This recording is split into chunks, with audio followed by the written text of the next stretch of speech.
Велес, освен што е познат по својата географска положба, бил и центар на обликување на глина. Ајде да видиме како последната генерација на грнчари го доживува овој занает. Се занимавам веќе 15 години заедно со мојата сопруга во овој занает. Грнчарството, обично како и сите занаети, оди од колено на колено. Меѓутоа, ете, баш кај нас, во нашата фамилија не е така.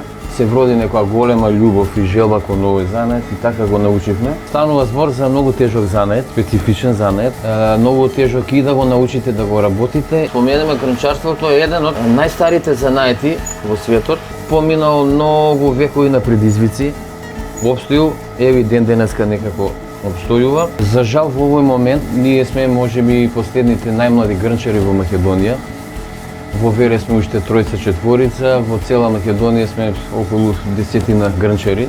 Може да се каже дека Велес е еден од најголемите грнчарски центри во Македонија. Тука некогаш работеле и до 25 и 30 мајстори.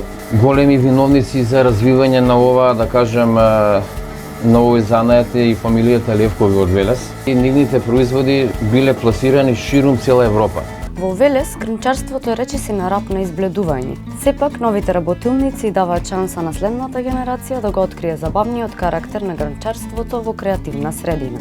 Јас широко ја отворам мојата работилница од секое време кој сака да научи занет, не мора да е тоа од Велес, нека е од било од каде од нашата земја. Слободно може да дојде да ме побара и да му дадеме знаење доколку сака да работи. Занаетчијата ја заврши до крај работата доколку има на кого да го остави занает. Мислите дека обликувањето на глина е лесно? Верувајте ми, потешко е отколку што изгледа.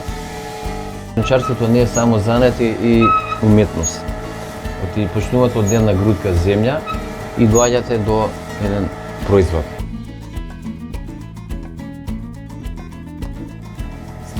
Грнчарството не е само обликување на глина, тоа е создавање на свежи идеи, младешка креативност и кој знае, можеби наместо изумирање на занаетот ќе создаде нова генерација на креативци.